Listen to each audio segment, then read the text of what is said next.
The year is 1796 and Napoleon is invading Italy. Eagerly, he looks to bring the fight to Austria. To do this, he approaches the ancient Serene Republic of Venice. Knowing that the war was going to come to Venice, the Senate had already created the office of Inspector General to oversee the defenses of the terra firma. What they found was that Venice was in no way ready to fight a war. Her soldiers hungry, underfed, and under-equipped, and with French troops already starting to pass through her borders, the situation was dire, and the Venetians were running out of time. Finally, Napoleon himself would arrive outside of Venice, and all seemed saved. Instead of conquering the city outright, Napoleon brought with him promises of alliance and assistance, but Venice's city walls remained defiantly silent. They'd refused.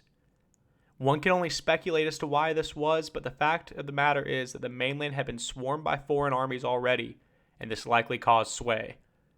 Venice, in fear, refused to assist or arm the Austrians, who were now routing through the countryside, and Venice was unsure of its own future. The French now marched through the Republic, and the core of the terra firma was now threatened by invasion, both from the French and Austrian forces, hoping to better their positions in the area. Napoleon moved to attack the Austrians, and the Venetians now decided it was time to defend the Republic. The Venetians themselves had time and time again refused to pick sides in the conflict, and now found itself on a breaking point of factionalism, with the Austrians refusing support due to a lack of their support earlier, and Napoleon now claiming that Venice was harboring anti-revolutionary sentiment.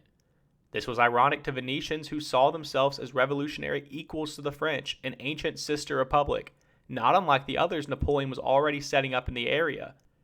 With little choice otherwise, Venice opened the territory of the terra firma to French armies. It was at this time the Doge realized just how dire the situation was, and ordered all of his armies and forces back to Venice itself. He also conscripted Venetian militias, who were a part-time National Guard, on paper numbering around 30,000 men. However, with most of Venice now under occupation, the number was in truth much smaller. With official protests given to each side, Venice now found itself on the warpath. Venice, forced with no other choice as Napoleon conquered Romagna in June, closed the Venetian lagoon to foreign fleets, fearing threat from the Adriatic in a desperate act of defense. Venice, desperate for a fighting chance, planned to give its army of soldiers, professional garrisons, mercenaries, and militia to the future William IV.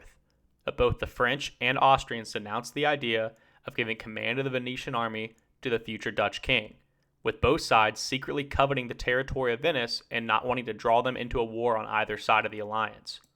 In again an act of surprise, the French then offered Venice an alliance again, but the Venetian Doge again rejected this saving grace and further cast Venice's future into doubt, believing an Austrian counteroffensive on the horizon.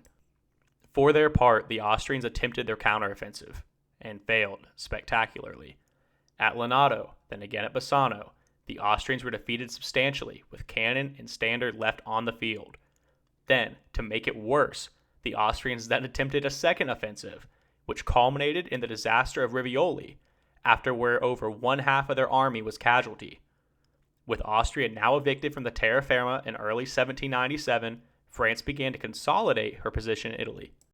By the spring of 97, Venice was ready to begin defending itself, realizing the French were attempting to annex parts of their state during revolts in major cities like Bergamo and Brescia. The Venetian Doge then finally acted and ordered the army to action. The Lagoon of Venice defended, and Venice itself to prepare for the absolute defense of her homeland and territories. Surprisingly to Venice, who anticipated revolts to spread alongside Bergamo and Brescia, a majority of her nation actually declared full support for the Republic, and many cities prepared defenses.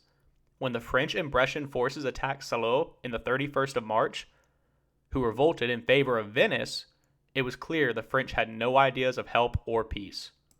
On the 15th of April 1797, Napoleon ordered his forces to openly support these revolting cities, and signed armistice 2 days later with the Austrians at the Treaty of Leoben, where among other terms, the French had secretly awarded Austria the terra firma in upcoming negotiations. The same day, a ruse fell on the city of Verona, where the French planned to instigate the revolt of the city as pretext for invasion.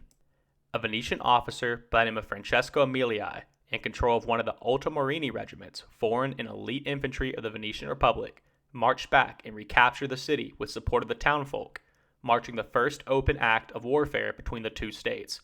Emilii then left for Venice itself to seek assistance from the main Venetian army and Venetian government. In an act of spectacular nationalism and defiance against overwhelming odds, for a state much reduced from its former glory, Venetian citizens began to cry out of the motto of the Republic, Viva San Marco. One Venetian even remarked that, after seeing many of the rural folk arrive to Verona to defend the Republic, it appeared on the faces of all the desire to die for the fatherlands, and of themselves to risk all. However, the Doge again was unable to complete the necessary task for Venice's defense, and the city was yielded on his command on the 23rd of April. Napoleon, who now was head of an army on the outskirts of Venice itself, with Verona having fallen, stated that, "I shall be an Attila to the state of Venice." On May 2nd, Napoleon declared an official war on the Republic of Venice, but the Serene Republic still had things going for it. First of all, Venice held a loyal and large fleet, rivaling the one of the French that could threaten it. Secondly, they held extremely loyal possessions in Dalmatia and Istria, and intact and formidable defenses of Venice itself. However, precariously, the Venetian upper class was scared of a popular revolt and ordered all troops in Venice to demobilize. On the 12th of May, the Venetian state met for the last time and debated over the fate of the Republic. They heard gunfire in the streets as they met, and fearing a popular revolt, they voted to dissolve the Republic. However, what they actually had heard were gunshots being fired in salute of the Republic from men hoping to die for it. As they proclaimed the Republic's capitulation, they were not beheaded by Jacobins as they had feared, but instead met by cries of "Long live San Marco" and "Long live the Republic."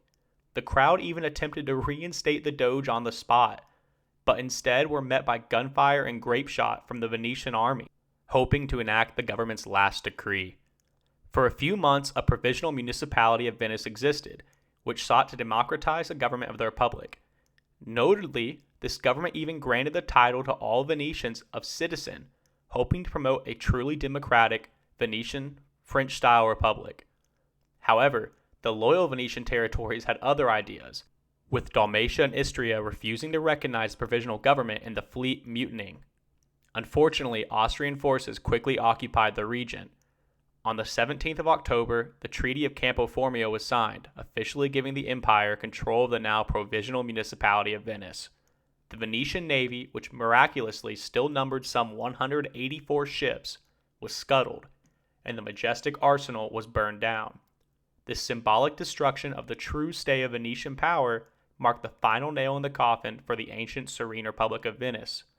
Venice remained the only major nation-state destroyed during the French Revolution that was not restored, becoming instead the Austrian kingdom of Lombardy-Venetia in 1815. If you like this video and others like it, you should take a look at my channel.